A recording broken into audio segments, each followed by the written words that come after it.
أعوذ بالله من الشيطان الرجيم. لقد من الله على المؤمنين إذ بعث فيهم رسولا من أنفسهم يتلو عليهم آياته ويزكيهم ويعلمهم الكتاب والحكمة وإن كانوا من قبل لفي ضلال مبين. صدق الله العظيم. بسم اللہ الرحمن الرحیم.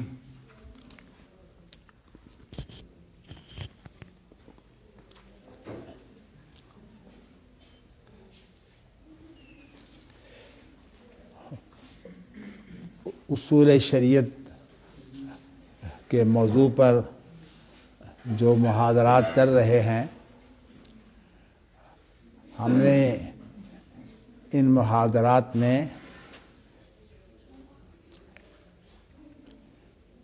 دین و شریعت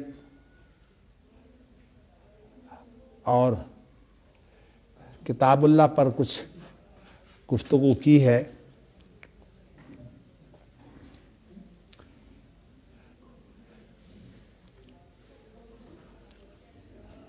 اس سلسلے میں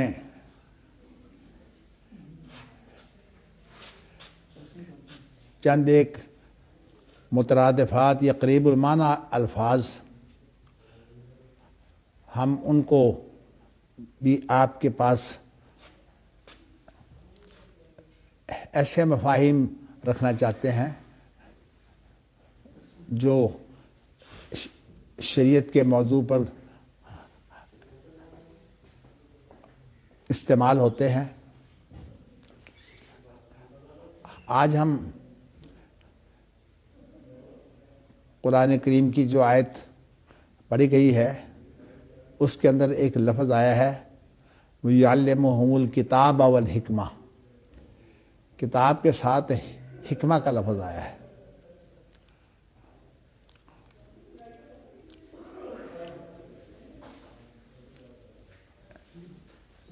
ہماری شریعت میں حکم کا استعمال بہت وسیع ہے. حکمت کا اصل جو ہے وہ حکم ہے. حکم کے معنی فیصلہ کرنے کے ہوتے ہیں. حکم سے معنی ظلم سے روکنے کے بھی ہوتے ہیں، اور حکم کے معنی کسی کو پابند کرنے کے بھی ہوتے ہیں. یعنی اس کے مختلف استعمالات میں یہ پہلو جو ہیں یہ ملحوظ رکھے جاتے ہیں. لیکن جیسے کہ میں نے آپ کو بتایا کہ ہم نے ایک ایسا جوہری مفہوم جو ہے وہ اپنے سامنے رکھنا ہے کہ بعد میں پھر اس کے مختلف پہلو بیان کرتے ہوئے ہم باقی چیزوں کا بھی احاطہ کر سکیں. عربی زبان میں ایک لفظ استعمال ہوتا ہے الحکمہ.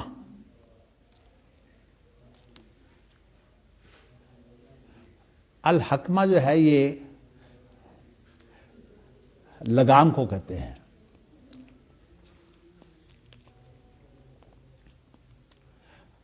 سواری کو جو لگام ڈالی جاتی ہے اس کا مقصد یہ ہوتا ہے کہ ایک تو سواری پر کنٹرول رہے،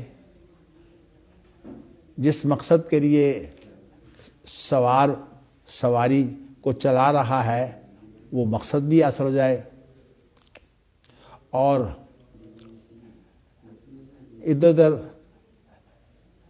جانے کی بجائے سواری جو ہے وہ اپنے اس راستے پر گامزن رہے جو سوار کو مطلوب ہے۔ ہماری شریعت میں حکم کا لفظ جو ہے وہ تقریباً اس معنی کے اندر استعمال ہوتا ہے، جیسے میں نے کہا کہ مختلف پہلو جو ہیں وہ اس کے اندر جمع ہیں، تو اس لیے کسی پہلو میں بھی اس کا استعمال ہو سکتا ہے۔ قرآن مجید میں ہے کہ وَإِذَا حَكَمْتُمْ بَيْنَ النَّاسِ أَن تَحْكُمُوا بِالْعَدْلِ، جب لوگوں کے درمیان میں فیصلہ کرو تو عدل کے ساتھ فیصلہ کرو۔ اسی طرح افحکم الجاہلیت یبغون، کیا یہ جو جاہلیت کے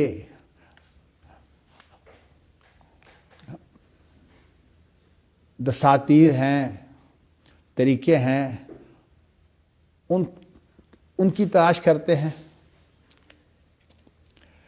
جاہلیت ہر وہ چیز ہوتی ہے جو معرفت کے بغیر انسان بھول بھلیوں کا شکار ہو، یا نیت کی خرابی کی بنا پر غلط ارادے سے انسان جو ہے کسی کام پر پڑ جائے، یہ تمام کی تمام چیزیں جو ہیں یہ جاہلیت ہوتی ہیں۔ یہ بات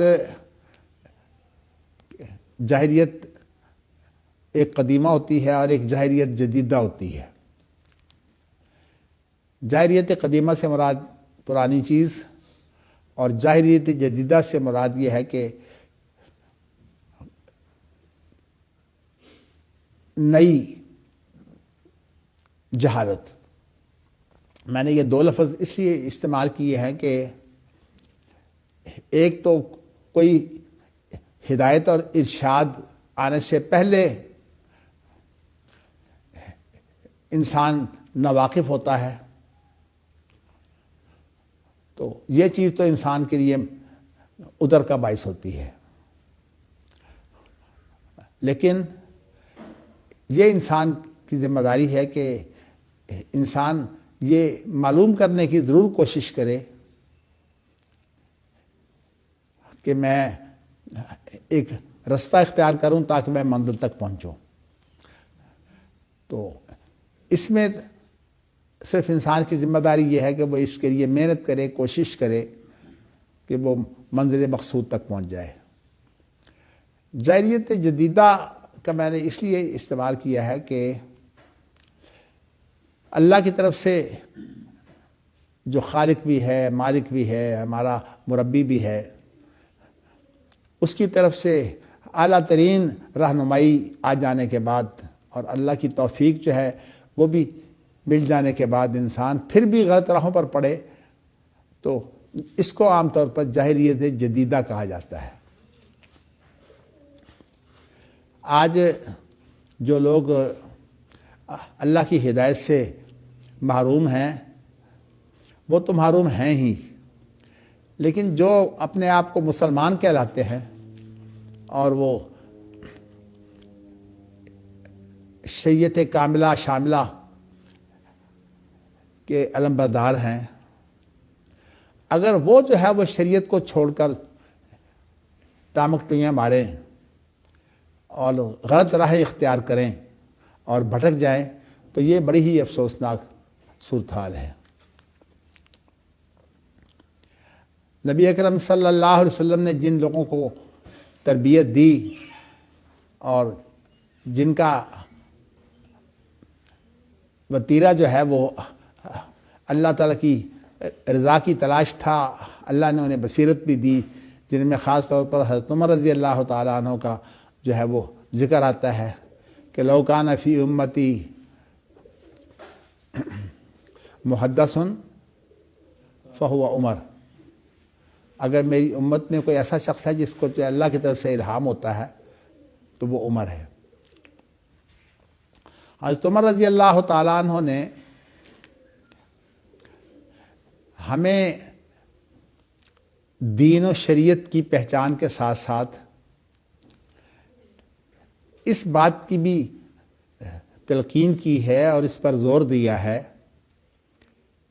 کہ انسان کو جو گمراہی کے راستے ہیں ان کو بھی پہچاننا چاہیے۔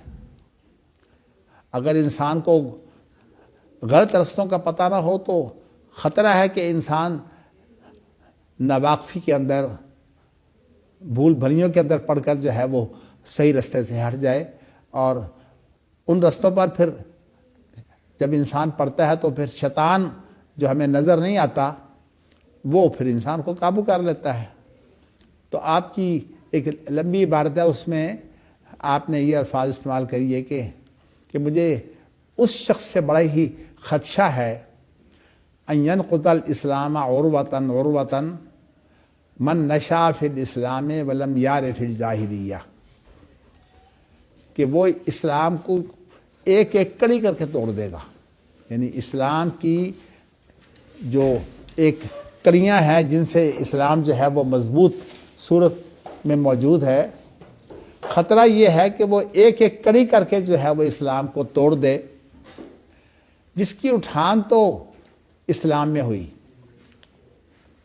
لیکن اسے جو اسلام کے علاوہ شیطانی رستے ہیں، جسے ہم جاہلیت قدیمہ اور جاہلیت جدیدہ کہتے ہیں، وہ اس کو نہ جانتا ہو۔ تو میں دوبارہ ذرا لفظ آپ کو سنا دیتا ہوں، ان ینقض الاسلام عروۃً عروۃً من نشا فی الجاہلیت من نشا فی الاسلام ولم یعرف الجاہلیہ۔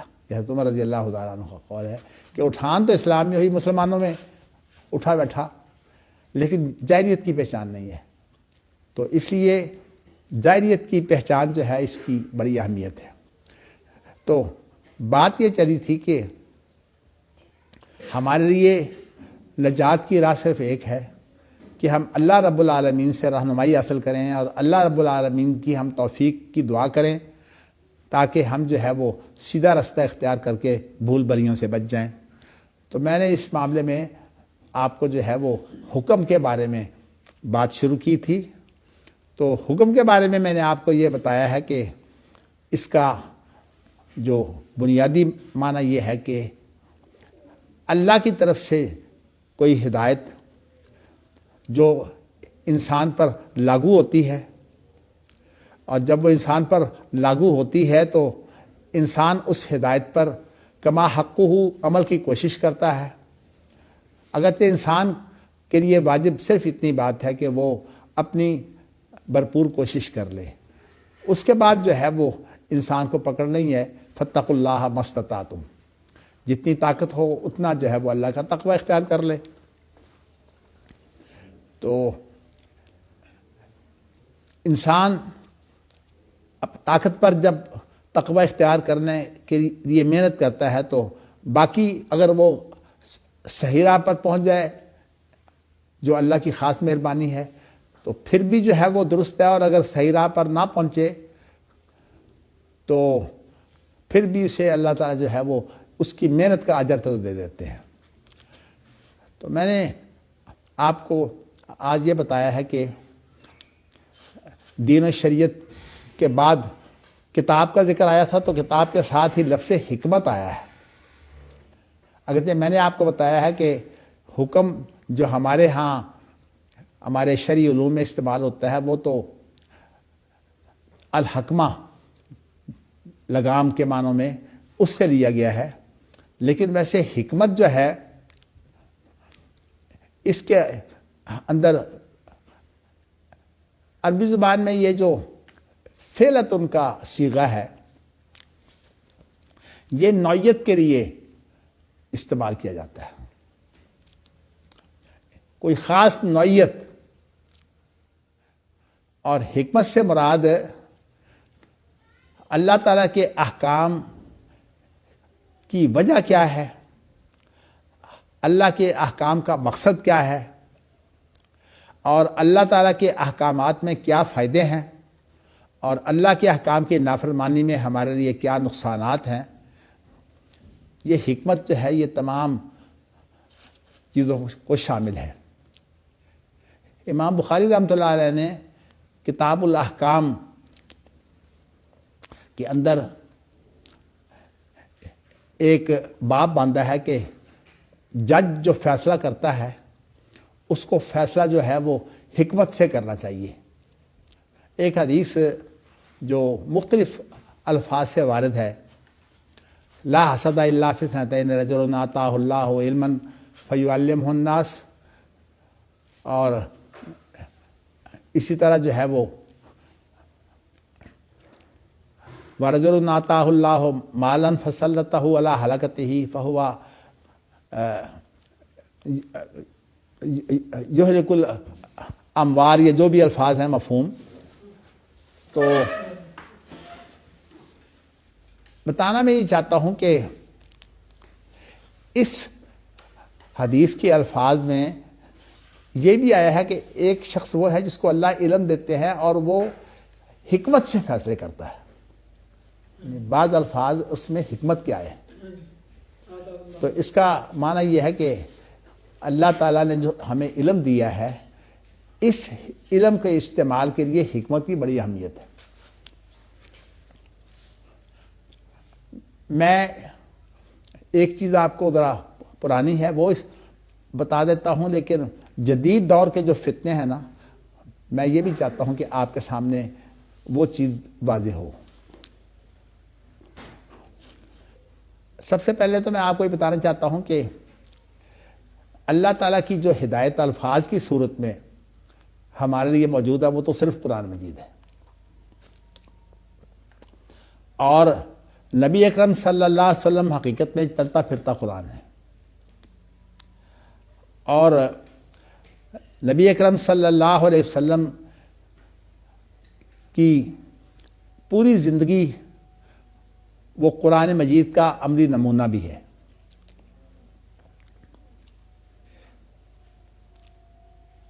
تو پھر نبی اکرم صلی اللہ علیہ وسلم کی عملی زندگی سے وہ مقاصد بھی سمجھ آتے ہیں، اور وہ صحیح رہنمائی جو ہے وہ بھی ملتی ہے۔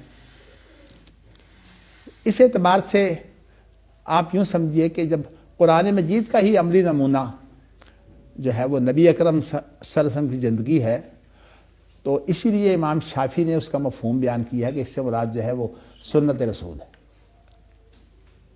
یعنی آپ یوں سمجھیے کہ یہ اصل میں تعبیریں ہیں کہ حکمت سے مراد جو ہے وہ سنت رسول ہے۔ باقی سنت اور حدیث کا جو فرق ہے یہ انشاءاللہ تعالی جب ہم سنت کی گفتگو کریں گے تو اس وقت یہ چیزیں ہم آپ کے لیے واضح کریں گے۔ تو اس وقت میں نے ایک تو آپ کو یہ بتانا ہے کہ سنت قرآن مجید کا ایک عملی نمونہ ہے، اور نبی اکرم صلی اللہ علیہ وسلم کے ذریعہ سے اللہ تعالیٰ نے اس نمونہ کے ذریعے اس کی تمام عملی شکلیں جو ہے وہ واضح کر دی ہیں۔ اس لیے سنت کا صحیح مقام جو ہے یہ عمل کا ہے۔ تو اس لیے عبداللہ بن عباس جن کے بارے میں نبی اکرم صلی اللہ علیہ وسلم نے یہ دعا کی تھی کہ اللہ ان کو جو اصل مراد ہے وہ بھی بتا دے، اور ان کو جو ہے وہ دین کی اللہم علمہ التاویل وفقہہ فی الدین، کہ ان کو دین کی جو ہے وہ بصیرت بھی عطا کر دے۔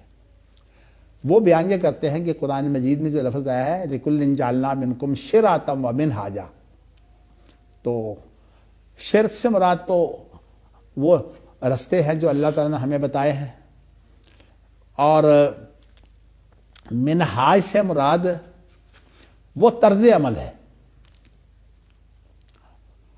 اور کہتے ہیں کہ قرآن مجید جو ہے وہ شریعت ہے، اور اس کا جو طرز عمل ہے وہ سنت ہے۔ یہ اصل میں صحابہ کی تعبیریں ہیں، اور اپنے اپنے انداز سے موقع محل کی مناسبت سے جو گفتگو کی جاتی ہے اس میں ایسی چیزیں واضح کی جاتی ہیں۔ اور عبداللہ بن عباس کی ایک اور جو تفسیر ہے وہ یوں ہے کہ آپ نے فرمایا کہ شرعۃ ومنہاجا اس کا معنی ہے سبیلا و سنہ، یہ امام بخاری نے مقدمہ صحیح بخاری جو ہے اس کے اندر اس کو ختم ہونے کے بعد پھر جو کتاب الایمان کی بات شروع کی ہے نا، ایمان کی بات کے اندر امام بخاری جو ہے وہ عبداللہ بن عباس کا یہ قول لائے ہیں، سبیلا و سنہ۔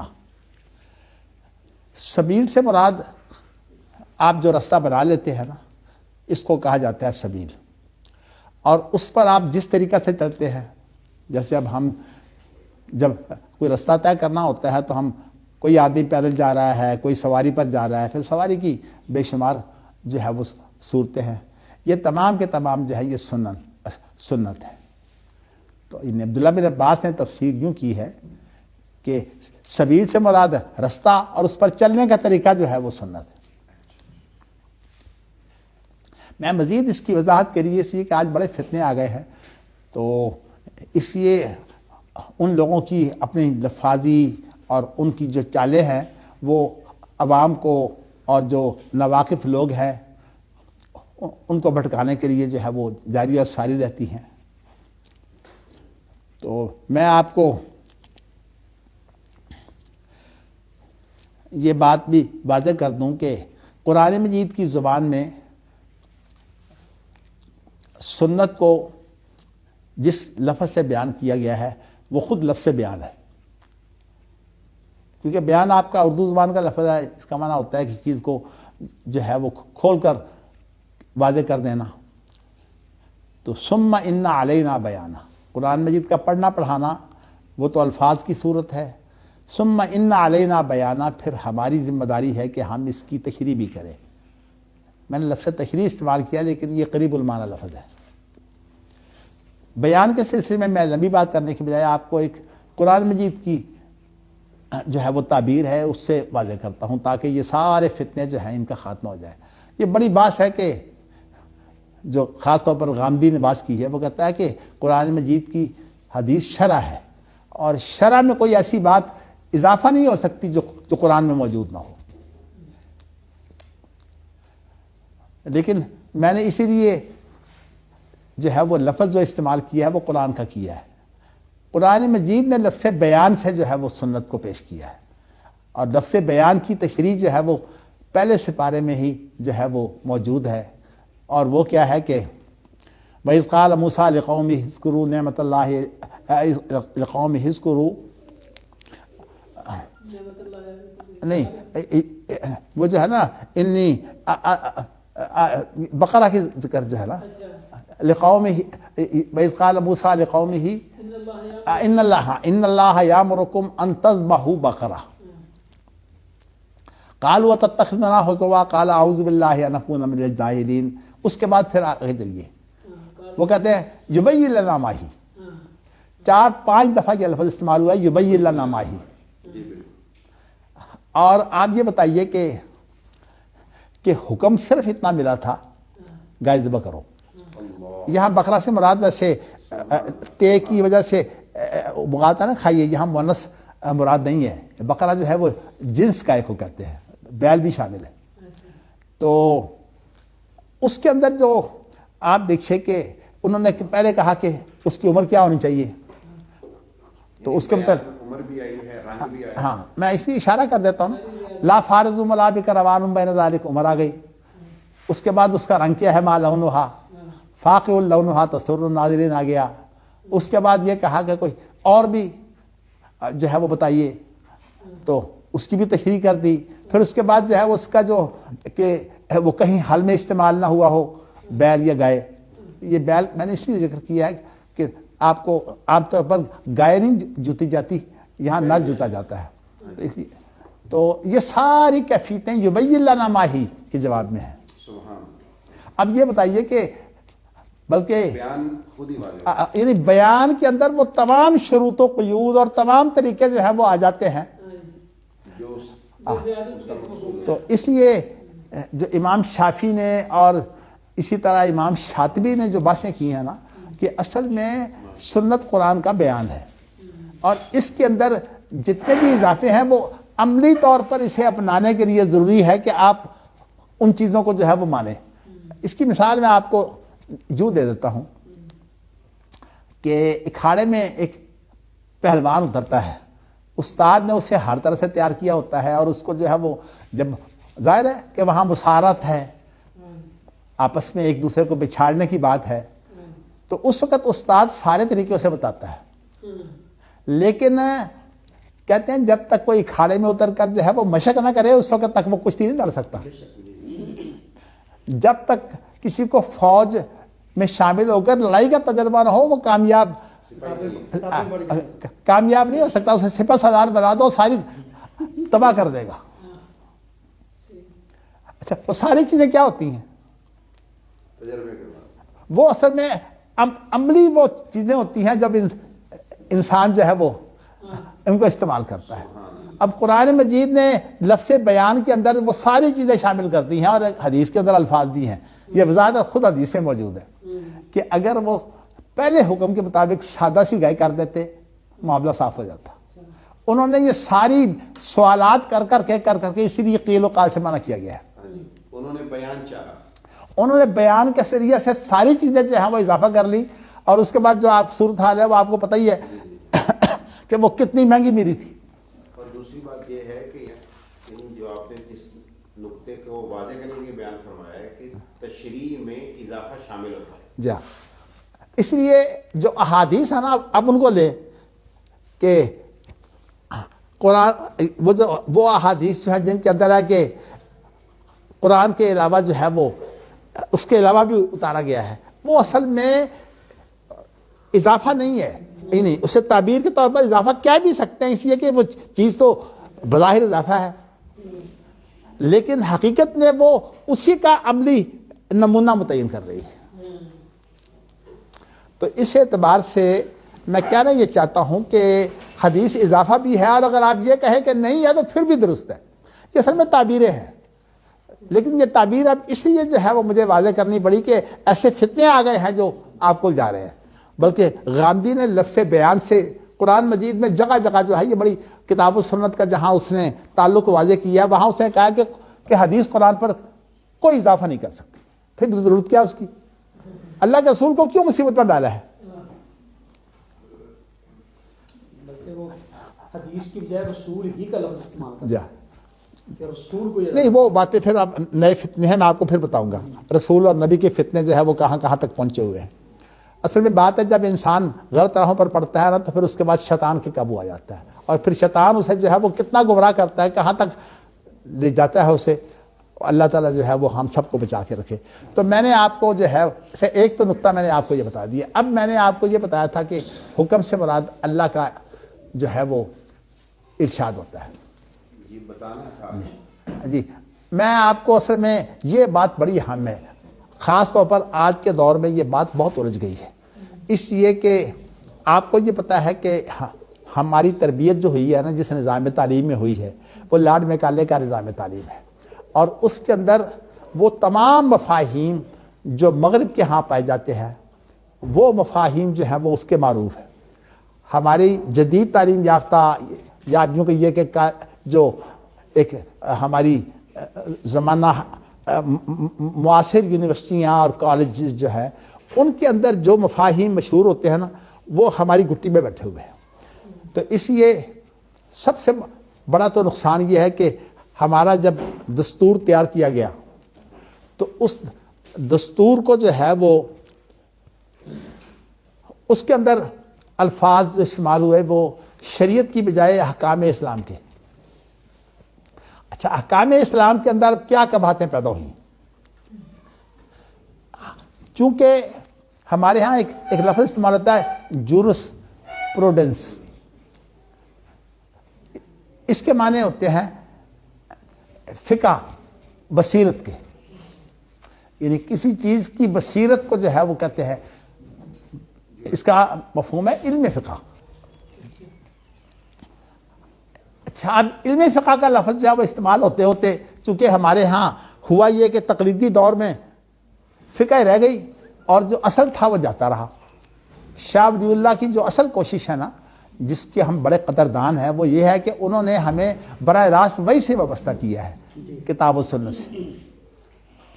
تو اسی لیے ہمارے خاص طور پر جو بزرگ اہل حدیث کی تحریک کا ذکر کرتے ہیں تو وہ پہلے ذکر کرتے تھے مجدد الثانی کا. اصل میں ان کے یہ جو الفاظ ہیں نا کہ فصوص پر نصوص کو غالب کرو، مقصد یہ ہے کہ وہاں فصوص الحکم جو ہے وہ ابن عربی کی، اس پر جو ہے وہ کتاب و سنت کو غالب کرنے کی جو بات ہے یہ بنیادی بات تھی.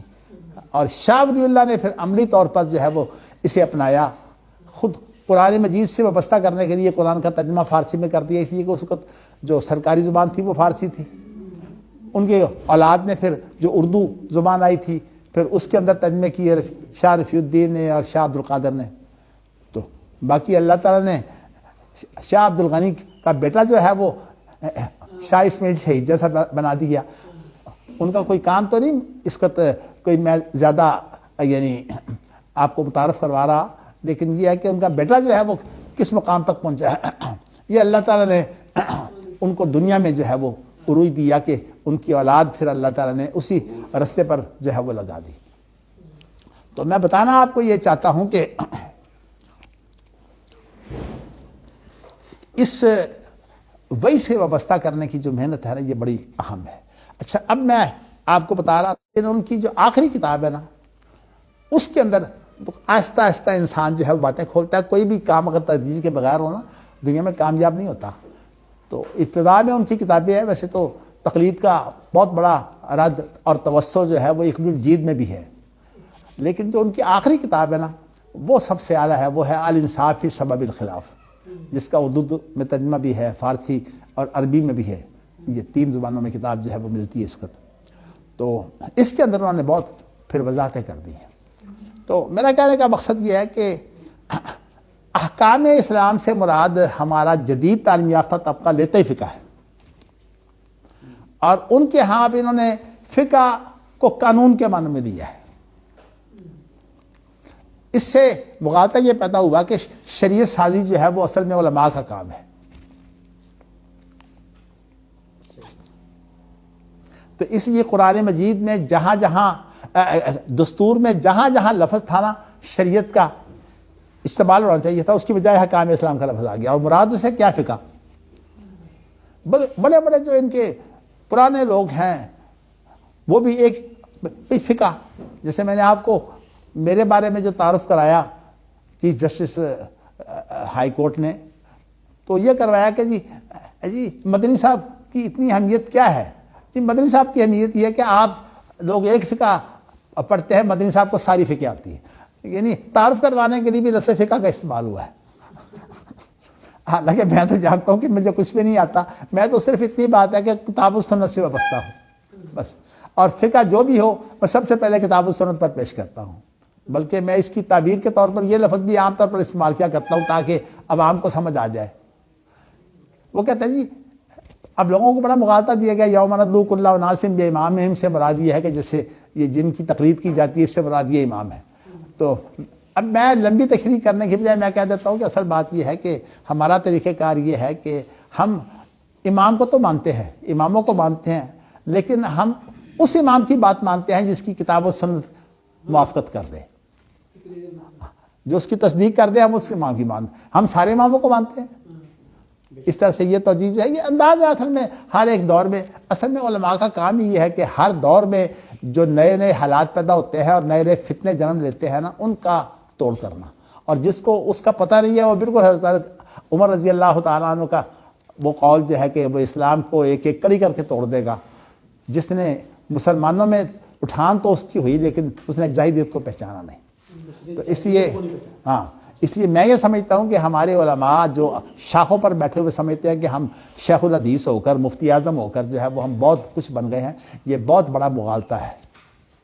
ان کو جو ہے وہ جب تک واقعاتی صورتحال جو ہے وہ جسے فقہ الواقعہ بھی کہتے ہیں وہ پتہ نہ ہو اس کے بغیر وہ کبھی مفتی بن ہی نہیں سکتے. چلیے میں نے آپ کو یہاں جو ایک بات تو بتانی ہے کہ جو بڑی اہم ہے وہ یہ ہے کہ حکم سے مراد، اب حکم کی تعریف جو اصول فقہ میں عام طور پر کی جاتی ہے وہ یہ کی جاتی ہے کہ ایک تو خطاب اللہ المتعلق بافعال المکلفین علی جہت الاقتضاء او التخییر او الوضع. ذرا اس کو میں آسان بنا دیتا ہوں خطاب اللہ المتعلق بے افعال العباد. چلیے کہ اللہ کا وہ خطاب جس کا تعلق جو ہے وہ بندوں کے فعلوں سے ہے. یعنی کیا مطلب ہے؟ تعریف تو ٹھیک ہے جی. نہیں، تعریف تو ٹھیک ہے لیکن اس سے مراد جو ہے وہ غلط دی جاتی ہے. مراد کیا ہے آپ یہ بتائیے. میں اب آپ کو ابھی بتاتا ہوں کہ حدیث کے الفاظ اللہ کے ہونے ضروری ہیں؟ حدیث تو مراد ہے، بیان ہے.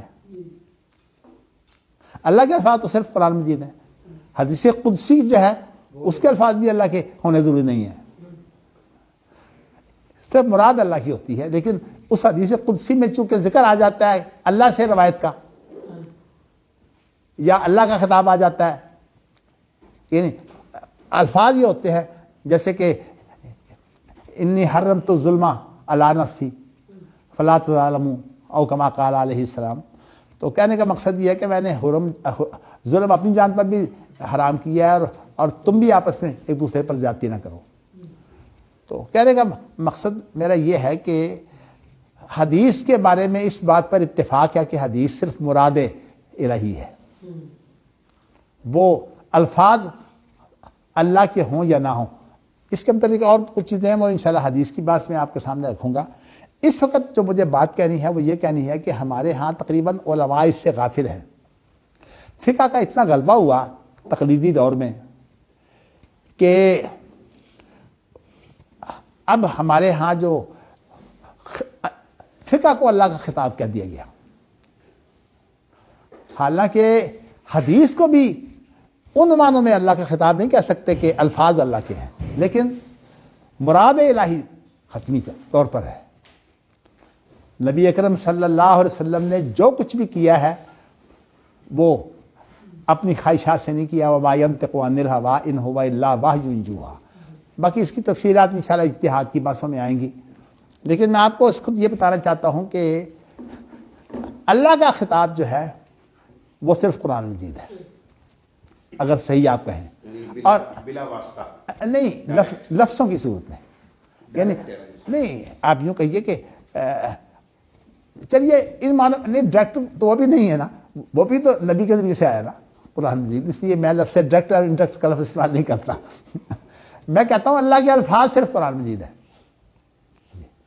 اور باقی شریعت کی تفصیلات و تفصیل الکتاب میں جو بات آئی تھی وہ آ چکی ہے کہ اصل میں وہ جو ہے وہ سنت میں بھی موجود ہیں، اور اس لیے ہم کتاب سے مراد جو ہے وہ ہم نے بتایا تھا کہ مراد شریعت ہے.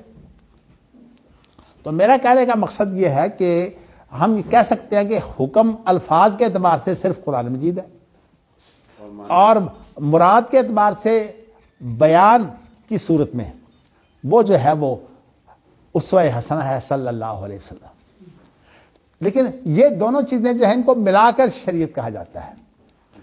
سعودی عرب میں جب تک انہوں نے دستور کو مدون نہیں کیا تھا اس وقت تک تو اقوام متحدہ کے اندر ان کا قرآن مجید پڑا ہوا تھا دستور.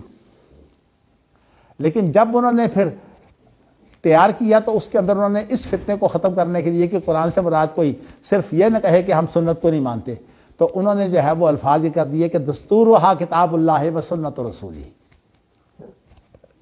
یہ الفاظ جو ہے وہ انہوں نے استعمال کر دیے.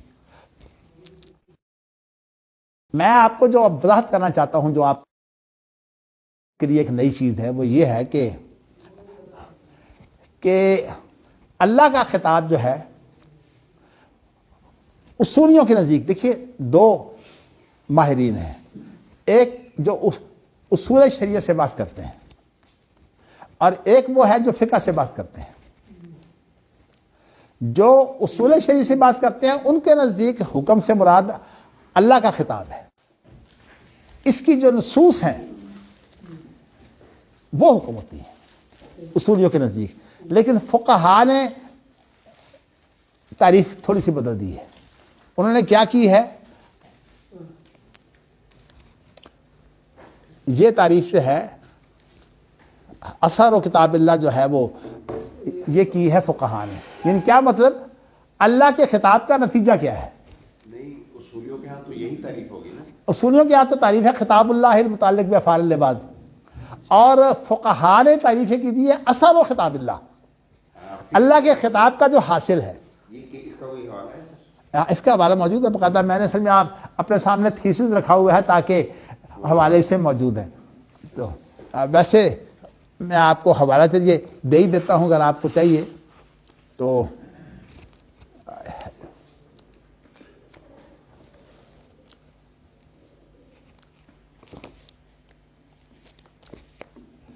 اللہ اکبر.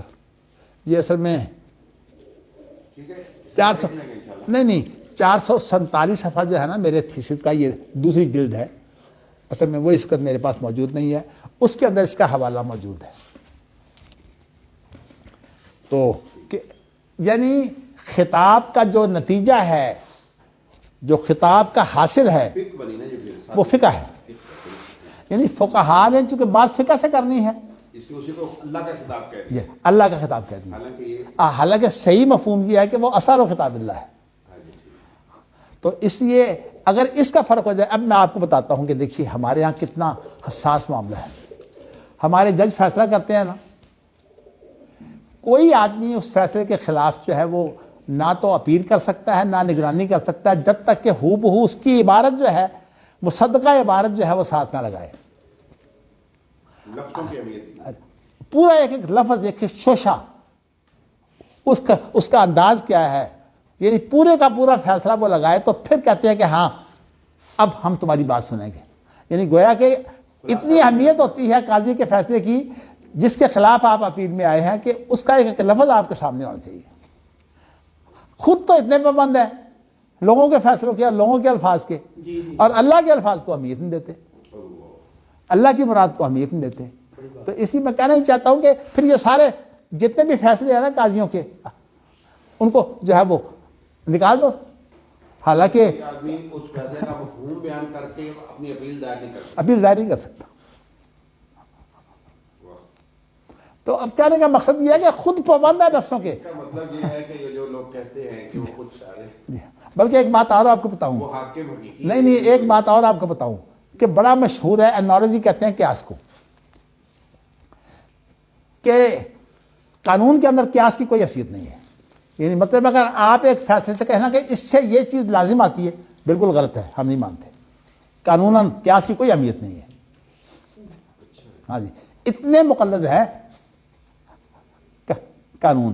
یعنی جب کوئی قانون بنتا ہے تو ساری حکمتیں اس وقت آ جاتی ہیں، لیکن بعد میں صرف الفاظ رہ جاتے ہیں، وہ ساری حکمتیں ختم ہو جاتی ہیں.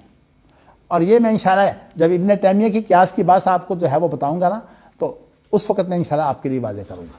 چلیے اب میں نے جو ہے وہ آج ایک بات بڑی اہم آپ کو جو بتانی ہے وہ یہ ہے کہ ذرا اس کے ساتھ ساتھ یہ بات تو میں نے بتا دی کہ الفاظ کی کتنی بڑی اہمیت ہے.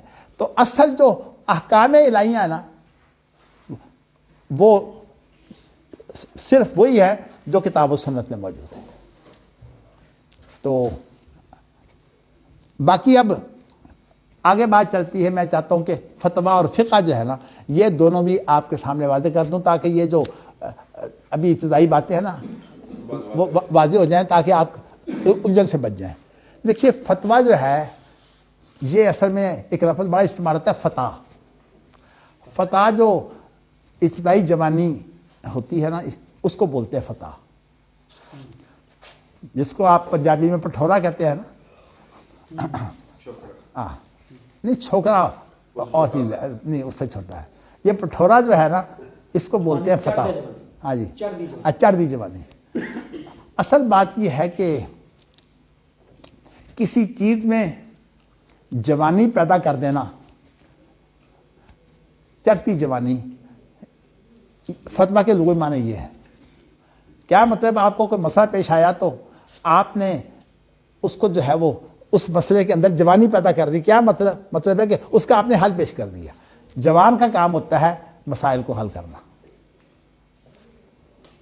مار کے مارنا جوانوں کا کام ہوتا ہے.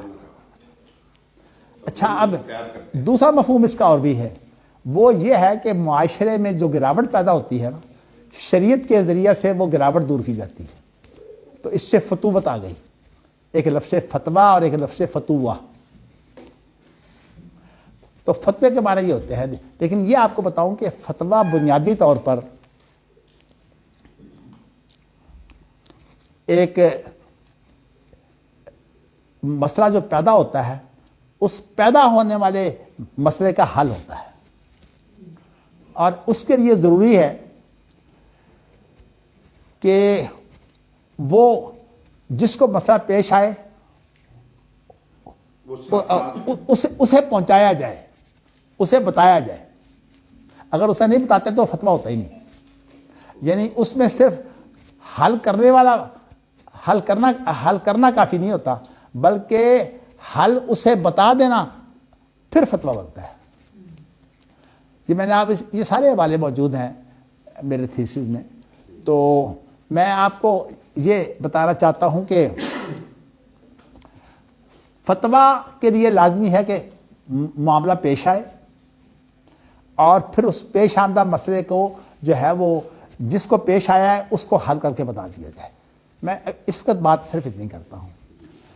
بعد میں پھر ارتقاء ہوا ہے فتوے کا۔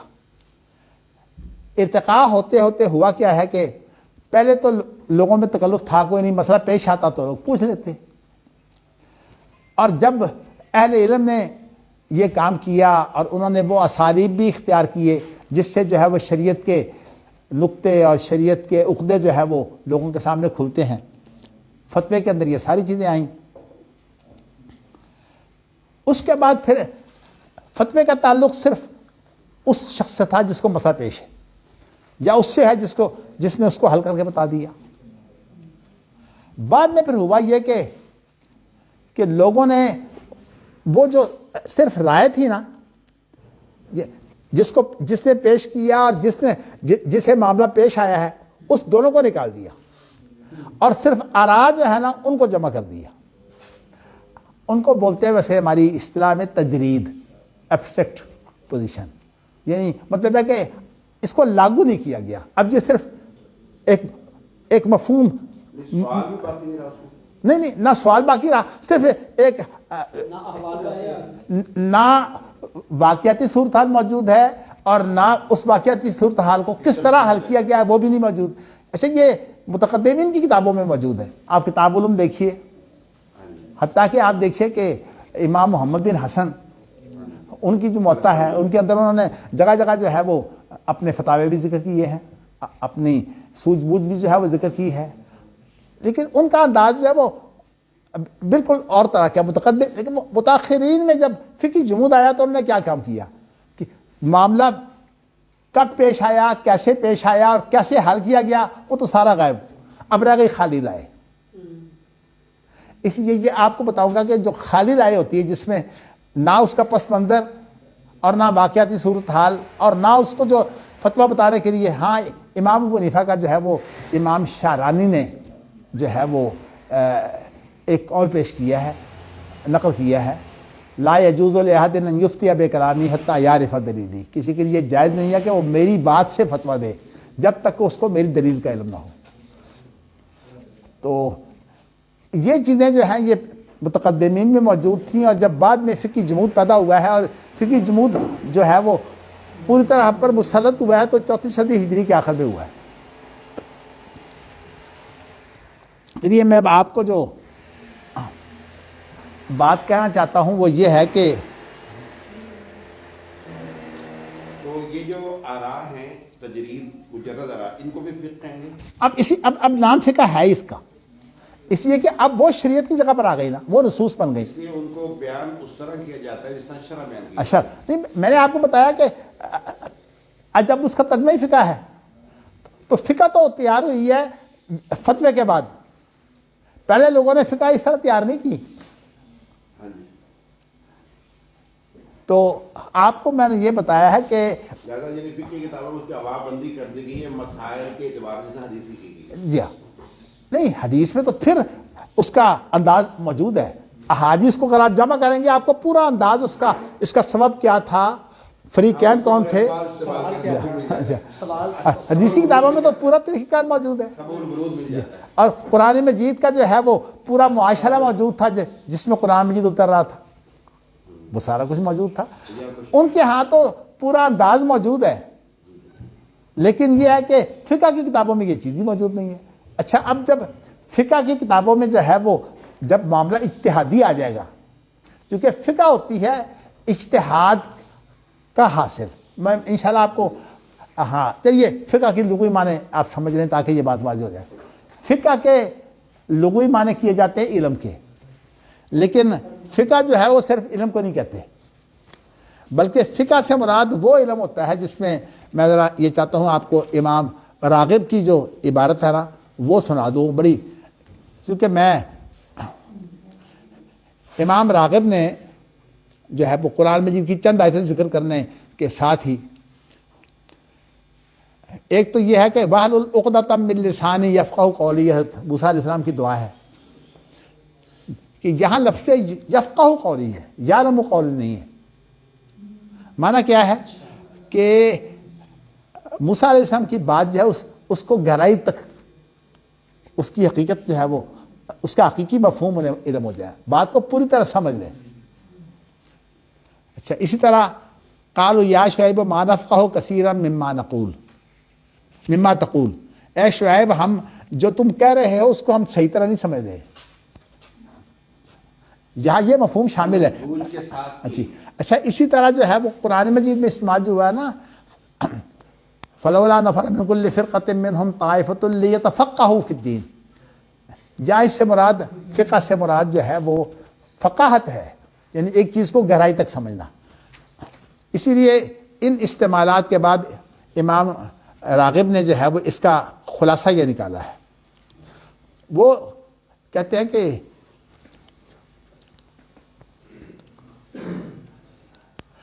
بلکہ ایک بات جو ہے وہ یہاں میں نے اپنے تھیسس میں ذکر کی ہے. ازہری جو بہت بڑے ادیب ہیں الازہری، وہ کہتے ہیں کہ بنو کلاب کا ایک شخص مجھے کوئی بات سمجھانا چاہتا تھا، جب اس نے اپنی بات پوری کر لی تو افقہتا کا لفظ بولا. افقہتا یعنی کیا تو نے بات کو پوری طرح سمجھ لیا ہے. یعنی وہ کہتے ہیں کہ بلکہ انہوں نے میں نے اس کا جو بعد میں اس کی تشریح کرتے ہوئے کہا ہے کہ اگرچہ فقہ کی تعریف علم سے بھی کی جاتی ہے لیکن فقہ کا لفظ علم سے خاص ہے، کیونکہ علم کا استعمال اشخاص کی پہچان میں بھی ہوتا ہے، جبکہ فقہ کا تعلق صرف مفہوم و راز سے ہے. فقیہ تر کلام میں نے بات سمجھ لی ہے تو کہنا درست ہے، لیکن فقیہ تر رجلا میں نے آدمی کو پہچان لیا، یہ بالکل غلط ہے. حالانکہ معرفت بھی علم ہے، گویا کہ علم عام ہے. فقہ سے مراد وہ علم ہوتا ہے جو مشاہدہ کے بعد غائب کے تک پہنچا دے، آپ کو جو اس کے جو پیچھے ہے وہاں تک پہنچا دے. تو میں نے ویسے اپنے طور پر حوالے دیے ہیں. فقہ میں دوسرا خصوصی پہلو یہ ہے کہ اس میں واضح اور خفی دونوں قسم کی باتیں شامل ہوتی ہیں. چلیے میں نے آپ کو یہ اس لیے بتا دیا ہے تاکہ اب آپ کو یہ سمجھ آ جائے کہ فقہ جو ہے وہ اجتہاد کے بعد جو اس کا جو حاصل ہوتا ہے، اس کا جو نتیجہ ہوتا ہے اجتہاد کا. اجتہاد تو وہ غور و فکر کی محنت ہے نا، اس غور و فکر کے بعد جو اس کا نتیجہ ہوتا ہے اس کو بولتے ہیں فقہ. اب فقہ کا مطالعہ تو حرج کوئی نہیں ہے، آپ کو ایک اجمالی سا مفہوم جو ہے وہ آ جائے، لیکن اس کے بعد آپ اس سے فتویٰ نہیں دے سکتے. فتویٰ دینے کے لیے ضروری ہے کہ آپ کتاب و سنت کے رجوع کریں اور یہ سمجھیں کہ یہ جو قول ہے یہ کتاب و سنت سے کیسے لیا گیا ہے. جیسے امام ابو حنیفہ نے کہا نا لا یجوز لأحد ان یفتی بکلامی حتی یعرف دلیلی، اسے میری دلیل کا علم ہونا چاہیے. تو اس لیے اہل علم اس بات پر زور دیتے ہیں، بلکہ یہ کہتے ہیں کہ جو کسی کا قول نقل کر دے وہ خالی راوی ہوتا ہے، وہ مفتی ہوتا ہی نہیں.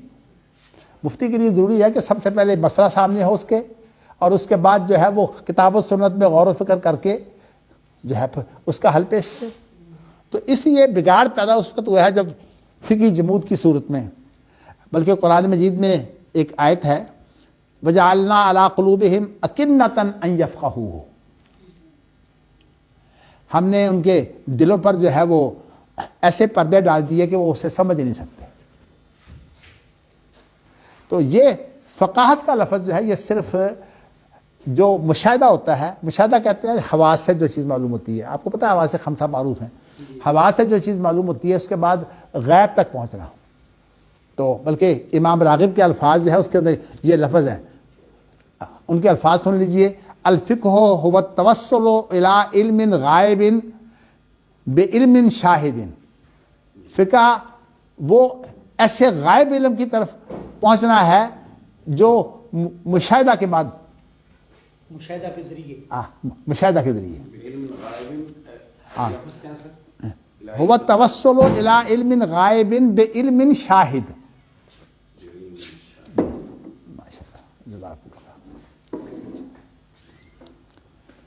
اللہ اکبر. تو اب دیکھیے نا، کہتے ہیں فہو اخص من العلم، یہ علم سے خاص ہے. فما لہؤلاء القوم لا یکادون یفقہون حدیثا. کہتے ہیں اس پر غور کیجیے کہ یہ لوگ باتیں سنتے ضرور ہیں، الفاظ سمجھ آتے الفاظ سنتے ہیں، سمجھتے بھی ہیں، لیکن گہرائی میں نہیں پہنچتے. یعنی اس کا اصل مقصود انہیں حاصل نہیں ہوتا. تو اس لیے جو ہے میں نے آپ کو یہ بات بتا دی ہے. اچھا، اب صورت جو ہے نا وہ خرابی ساری پیدا ہوئی ہے اس ارتقاء سے کہ فقہ جو ہے وہ یہ مجرد رائے کو جمع کر دیا گیا. اگر اس کو روکنے کی بہت کوشش کی گئی تابعین کے دور میں، لیکن وہ بات چونکہ اجتہاد کے بعد آئے گی، اس لیے میں آپ کو اس وقت بتاؤں گا کہ وہ کیا کوششیں ہوئی ہیں اور آپس میں کیا اختلافات ہوئے. یہ خاص طور پر جو اہل الحدیث اور اہل الرائے کا جو اجتہادی اختلاف ہے نا، یہ اس بات میں انشاءاللہ تعالی میں چیز تفصیلی لاؤں گا. اب آپ کو میں نے جو چیز بتائی ہے وہ یہ ہے کہ احکام اسلام جو ہمارے دستور میں جگہ جگہ لفظ استعمال ہوا ہے، اس سے مراد جو ہے فقہ ہے. اچھا، فقہ موجود نہیں ہے، فقہ تیار نہیں ہے. یعنی قانون بناتے وقت جب فقہ ہی موجود ہی نہیں ہے تو مطابقت کس کی ہو؟ اس لیے یہ جو ہمارا مغالطہ ہے نا کہ بھئی دستور کے اندر تو کتاب و سنت کی موافقت جو ہے وہ شرط موجود ہے. آرٹیکل 227 کا معنی یہ ہے کہ احکام اسلام کی موافقت ہو. بھئی احکام اسلام سے مراد تو فقہ ہے اور فقہ موجود نہیں ہے. اسی لیے ہمیں وہ غلام اسحاق خان ہے، جو میں نے آپ کو اپنا ایک واقعہ بتایا تھا کہ جب ان سے ملاقات ہوئی ہے تو اس نے کہا تھا کہ آپ پہلے آپ ججوں کو تربیت دینے کی کوئی ضرورت نہیں ہے، آپ انہیں متفقہ فقہ تیار کر دیں. اور یہی وہ سب سے بڑا فتنہ ہے کہ بھئی جہاں اجتہاد آ گیا وہاں اتفاق ہو ہی نہیں سکتا. اور یہ قاعدہ فقہیہ ہے، وہ کیا کہ الاجتہاد لا ينقض بالاجتہاد. ہر ایک کا اجتہاد اس کے لیے حجت ہے، دوسرے کا اجتہاد اسے توڑ نہیں سکتا. تو میں آپ کو بتانا یہ چاہتا ہوں کہ فقہ میں اب بگاڑ نہیں ہے، فقہ ناقص ہے. یعنی ایک تجریدی رائے ہے، اور تجریدی رائے جو ہے وہ ہمارے لیے کبھی بھی شفا نہیں ہوگی. انما شفاء العی السؤال. جو آدمی جو ہے وہ محروم ہے نا، اس کے لیے جو ہے وہ شفا سوال میں ہے، جب سوال کا جواب مل جائے. تو میں نے آپ کو یہ چیز بتا دی ہے. چلیے اب میرا خیال یہ ہے کہ میں آج اتنی بات جو ہے وہ اس پر اپنی بات کو روک دیتا ہوں. اب آپ سوال کر لیں. آپ نے فرمایا تھا کہ امام شافعی رحمہ اللہ نے حکمت سے مراد حدیث کیوں لی ہے؟ جی ہاں جی، میں نے کہا تھا کہ آپ کو یہ حدیث کی بات میں آئے گی انشاءاللہ. بات جب آئے گی نا حدیث و سنت کی بات، اس میں لے آئیں گے انشاءاللہ. جی، کوئی جو میں نے لیکچر دیا ہے اس کے متعلق سوال کریں، زیادہ بہتر ہوگا. میں نے آپ کو بار بار یہ کہا ہے کہ میں آپ نا ایک منہاج یا کے لیے لفظ بولتے ہیں طرز عمل. میں نے اصل میں منہاج کی بات بھی کرنی ہے اور ملت کی بات بھی کرنی ہے، تو اس لیے یہ اس کو ذرا وہاں تک ملتوی کر دیں. اصل میں کیونکہ یہ آج میں تھوڑی میں آپ کو بتا دوں کہ میں نے ویسے جو قریب المعنی الفاظ ہیں نا وہ آپ کو میں نے بتا دیے: حکم، دین، شریعت، منہاج، ملت، فقہ. میں نے یہ جو الفاظ ہیں نا وہ اپنے سامنے رکھے ہوئے ہیں جن کی میں نے تشریح کرنی ہے. یعنی حکم، دین، شریعت، منہاج، ملت، فتویٰ اور فقہ. میں نے آپ کو جو ہے وہ چند چیزیں بیان کر دی ہیں. ایک تو حکم بیان کر دیا ہے، ایک دین بیان کر دیا ہے، شریعت بیان کر دی ہے، فتویٰ بیان کر دی ہے اور فقہ بیان کر دی ہے. مختصر سی یعنی اجمالی مفہوم اس کا آپ کے ذہن میں ہونا چاہیے. اب رہ گیا منہاج اور ملت، یہ انشاءاللہ آئندہ دفعہ آ جائے گی، لیکن اس سے بعض تک جو اب تک ہوئی ہے اس کے بارے میں کوئی سوال ہے؟ جی سوال یہ ہے کہ جب اصول کی اصطلاح میں آپ نے فرمایا ہے کہ حکم جو ہوتا ہے وہ کتاب اللہ کو کہتے ہیں، جی اچھا، لیکن ہم نے آپ سے بھی یہ سیکھا ہے اور دیگر اصولی کتابوں میں لکھا جاتا ہے کہ اصول فقہ جو ہوتا ہے، اصول فقہ کا کہ جو ما حاصل ہوتا ہے وہ فقہ ہوتی ہے. نہیں، وہ یوں ہم بیان کرتے ہیں کہ اجمالی جو اصول ہے نا، اجمالی دلیلیں، ان کو کہتے ہیں اصول فقہ، اور جو تفصیلی دلیلیں ہوتی ہیں ان سے جو چیز تیار ہوتی ہے وہ فقہ ہوتی ہے. اصول فقہ جو ہے وہ اصل میں فقہ کے لیے ہوتا ہے، یعنی جیسے الامر للوجوب یہ اصول فقہ ہے، اقیم الصلاۃ میں نماز فرض ہے یہ فقہ ہے.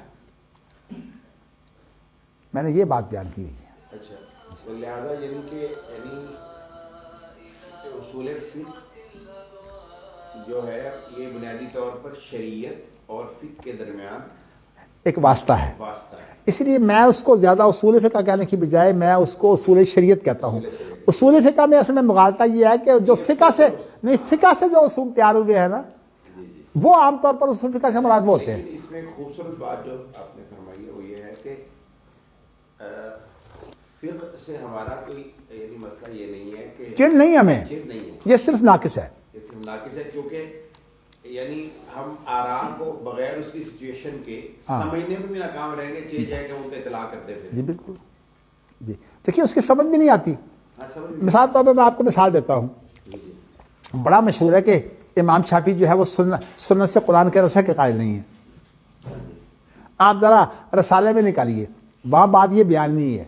وہاں بیان اصل میں یہ ہے کہ قرآن و سنت کا باہمی تعلق یہ ہے کہ نہ قرآن سنت کو منسوخ کرتا ہے اور نہ سنت قرآن کو منسوخ کرتی ہے. وہاں بات یہ بیان ہے.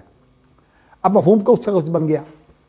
مطلب اس میں یہ ہے کہ دونوں ہی جب شارع کی باتیں ہیں تو ان کو منسوخ کرنے کا مطلب نہیں. ان دونوں کا آپس میں تعلق ہی بیان کا ہے، بیان کا ہے، اور بیان جو ہے وہ اصل کا رسخ نہیں ہوتا، وہ اصل کا رد نہیں ہوتا. واہ. اس لیے آپ ان چیزوں کی دیکھیے، میں آپ کو بتاؤں کہ میں جدید اصطلاحات لیتا ضرور ہوں، لیکن ان کو قدیم اصطلاحات متقدمین کو پڑھ کر پھر میں اس کا تعلق جوڑتا ہوں. میرے لیکچروں میں صرف یہ بات ہے. میں نے آپ کو اپلائڈ شریعہ یعنی جس کو میں نے ایک انڈر لائن باکس کیا ہے وہ یہ ہے کہ جو آج شبہ ہے نا جی علماء کے حوالے سے جو ہمیشہ سے متجددین کا رہا ہے، اور کہ علماء جو ہیں وہ اتفاق کرنے علماء وہ اصل میں وہ پیدا ہوتا ہے قانون کی تربیت سے، کیونکہ قانون میں اور دستور میں اور قانونی اصطلاحات میں جن جو الفاظ استعمال کیے گئے ہیں وہ اس پہ گویا کہ علماء شارع بن جاتے ہیں. جی نہیں، علماء شارع ہیں، لیکن شارع کس چیز کے ہیں کہ جو مسئلہ پیش آیا نا اس کے بارے میں انہوں نے وضاحت کر دی کہ ہاں اس مسئلے میں شرعی حکم یہ ہے. سوال یہ ہے لیکن ان کا جو اصل مدار ہے وہ تو کتاب و سنت ہے. یعنی جو شخص کتاب و سنت کے بغیر کسی کی رائے کو دخل کرے وہ تو فتویٰ ہوتا ہی نہیں. اچھا سر، گزارش اس میں ایک چھوٹا سوال یہ ہے کہ آپ نے دو باتیں ارشاد کی. ایک آپ نے یہ کہا کہ جو ہمارے سلف ہیں، امام شافعی ہیں، امام محمد رحمہ اللہ ہیں، ان کے ہاں بھی آراء کا اظہار مجردن ہے، تجرید کے ساتھ ہے؟ نہیں ہے، متقدمین میں نہیں ہے وہ یعنی مسئلہ کے ساتھ اظہار. بالکل. آپ دیکھیے کتاب علوم نکال لیں، پورے دلائل ہوں گے، دلائل بھی ہوں گے اور یعنی مسئلہ پس منظر بھی ہوگا. نہیں دیکھیے بات یہ ہے کہ ویسے انہوں نے یہ کتابیں لکھی ہیں، علمی طور پر اس کا فائدہ ہوتا ہے، لیکن اگر آپ اس کے دلائل ساتھ دے دیں گے اور ساتھ وہ وجہ بھی آ جائے گی کہ جس وجہ سے یہ چیز پیدا ہوئی، تو پھر انشاءاللہ آپ کے لیے فائدہ مند ہوگی. خالی فقہ کے نماز فرض ہے اس کا کوئی فائدہ نہیں آپ کو. یعنی علمی تربیت اس سے نہیں ہوتی. یا لیکن ایک مسئلہ سر یہ بھی ہوتا ہے نا کہ مجھے ایک جو فقہ کی کا میں بھی کچھ معلم میں پڑھاتا ہوں بچوں کو، اس سے یہ بھی ہوا ہے کہ جن لوگوں کو فقہ کا علم کمزور ہوتا ہے جی ان کو مسائل بھی علمی ہوتے ہیں. میں آپ کو بتاؤں، دیکھیے ہوتا کیا ہے، آپ کو سب سے پہلے پڑھانے کا طریقہ یہ ہے کہ پہلے اجمالی طور پر آپ کو ایک مفہوم دے دیا جائے، اس اجمال کی تفصیل پھر بعد میں آئے. پڑھانے کا صحیح طریقہ یہی ہے. فقہ کا مطالعہ اس لیے اہمیت رکھتا ہے کہ آپ کو کم از کم مسائل موٹے موٹے علم ہو جائیں. اس کے بعد اب اس کی تحقیق آئے گی، یہ فرض ہے، واجب ہے، مستحب ہے، یہ چیزیں جو ہے جب تک نہیں آئیں گی اس وقت تک آپ فتویٰ نہیں دے سکتے. کیونکہ میں نے اس کے سے بڑا تجربہ بھی کیا ہے. ہمارے سلفی علماء جو ہیں ان کا فقہ سے تعلق کمزور ہوتا ہے. نہیں لیکن انہوں نے اب ماشاءاللہ وہ درر البہیہ اور روضۃ الندیہ وغیرہ جو ہے اس کے بعد بڑا کچھ ہو گیا ہے. بلکہ اب تو تقلید جو ہے وہ اہل حدیث میں بھی دوسرے لوگوں کی نسبت زیادہ فقیہ ہے. ان میں تو دڑے بن گئے ہیں اور ہر دڑا جو ہے وہ ایک مستقل فرقہ بن گیا ہوا ہے. کیونکہ علماء کا احترام پایا نہیں جاتا اس لیے ہر ایک آدمی مفتی بنا ہوا ہے اور کتاب و سنت کا پتہ ہی نہیں کہ کتاب و سنت کا پس منظر کیا ہے، یہ واقعہ کیسے ہوا، کیوں ہوا. اس لیے میں یہ چاہتا ہوں کہ تقلید کا علاج جو ہے وہ اجتہاد میں ہے. تقلید کا علاج جو ہے وہ دھڑے بندی میں نہیں ہے، شخصیت پرستی میں نہیں ہے. ہم نے شخصیت پرستی اختیار کر لی اور دھڑے فرقہ بن گئے. اور دوسری وجہ یہ بھی ہے کہ تقلید کا علاج جو ہے وہ اجتہاد میں ہے. اس کو ذرا کھول دیں. نہیں، تقلید کا الٹ ہے کیا؟ نہیں، اس لیے سارے حدیث تو مجتہد بن گئے ہیں. نہیں، آپ کو بتاؤں، دیکھیے مجتہد کی وہ اصطلاح جو آپ کہہ رہے ہیں نا کہ سوال اصل یہ پیدا ہوگا کہ کیا کسی کی بات سن کر اس پر عمل کرنا جائز ہے کہ نہیں، اس کو تقلید کہتے ہیں کہ نہیں. اس میں صرف اصطلاح کا فرق ہے. ورنہ ہو تو یہی رہا ہے. دیکھو میں بتاؤں، تمام سید رضی حسین دہلوی، نواب صدیق حسن، شوکانی وغیرہ جو خود تقلید کے مخالف ہیں وہ تمام جو ہے وہ اس کو تقلید کہتے ہیں. لیکن فلانی نے یہ سوال پیدا کر دیا کہ یہ تقلید نہیں ہے، یہ اتباع ہے. یہ اصل میں الفاظ کا صرف فرق ہے، احتیاط کی صورت ہے. اقاض و ہمم اولی الابصار جو کتاب ہے نا فلانی کی، اس نے کہا کہ نہیں اصل میں تقلید کے لفظ سے یہ بچنے کی شکل ہے. آپ بچنے کی. لیکن آپ کو بتاؤں کہ ویسے اگر آپ کہیں تو کوئی آدمی بھی جو ہے وہ مثلا آپ مجھ سے، آپ نے شاید چند روز پہلے مجھ سے ایک مسئلہ پوچھا تھا، آپ تھے یا کوئی اور تھا؟ اس نے کہا جی مجھے یہ، ہاں جی آپ نے پوچھا تھا، آپ نے مسئلہ مجھ سے پوچھا تھا ٹیلی فون پر. آپ نے مسئلہ پوچھا، میں نے آپ کو جواب دے دیا. آپ نے دلیل کوئی نہیں پوچھی. آپ نے میری کیا تقلید کی تھی؟ نہیں، تقلید بھی ہے اصل میں. یہ لفظ کا یہ ایسے خام خواہ اگر آپ کہتے میں آپ سے میں نے بات پوچھی، نماز شفاء کے سوال میں کیا ہے؟ یہی چیز ہے. نہیں، دوسرا مسئلہ سر یہ ہے کہ آپ کے زیادہ جو سائے ہوتے ہیں ان کو تو دلیل سمجھائیں بھی تو سمجھ نہیں آ سکتی ہے. جی، ان کی استطاعت ہی نہیں ہے دلیل سمجھنے. دیکھیے ان کو تو انداز ہے کہ پتہ نہیں کہ دلیل ہوتی کیسے ہے. دلیل بتائیں گے تو وہ اور الجھ جاتے ہیں. جی. اچھا، ابن اعظم نے جو تقلید کا شدید دشمن ہے، اس نے کہا ہے کہ جو ایک آدمی بالکل ان پڑھ ہے اس کے لیے یہ بھی جو ہے وہ تحقیق ہے کہ وہ عالم کی بات کو صرف سمجھ لے کہ عالم کیا کیا رہا ہے. حالانکہ یہ تقلید ہے ہی نہیں. یعنی ہاں جی، بعض جگہ پر یہی ہے کہ وہ بات سمجھ لے تو اتنا ہی اس کے لیے. آپ کو یہ بتاؤں کہ عام آدمی تو بات کو نہیں سمجھتا. بالکل. تو اس لیے میں نے آپ کو بتایا نا کہ مجھے یہ سوال پیدا ہوا اپنا سبل السلام پڑھاتے ہوئے کہ اس کے اندر اس نے کہا تھا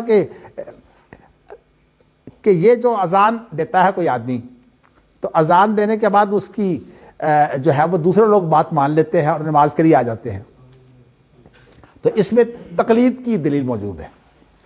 تو میں نے اپنے بزرگ جو محدث روپڑی تھے ان سے کہا کہ جی بات یہ ہے کہ تقلید کی یہ دلیل جو کہہ رہا ہے سامانی، یہ تقلید اس میں تقلید کی دلیل ہے؟ کہتے ہیں نہیں.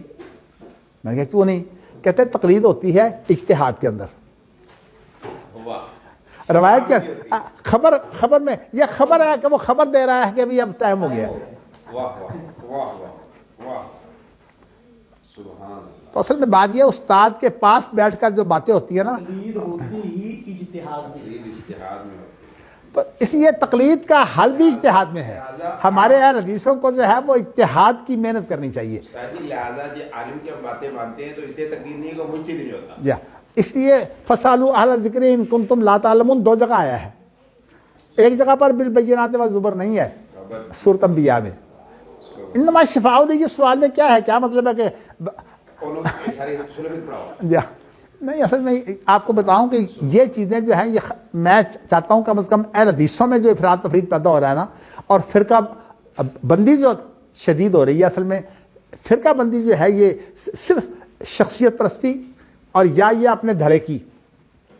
اب آپ دیکھیے ہم سیاست میں ہیں اور اتنے ہم گندے ہیں کہ ایک بالکل یعنی سیاست کا چوڑا ہے ہم اس کا دم چھلا بنے ہوئے ہیں. چلیے جو کچھ بھی ہے بات تو آ گئی. میں نے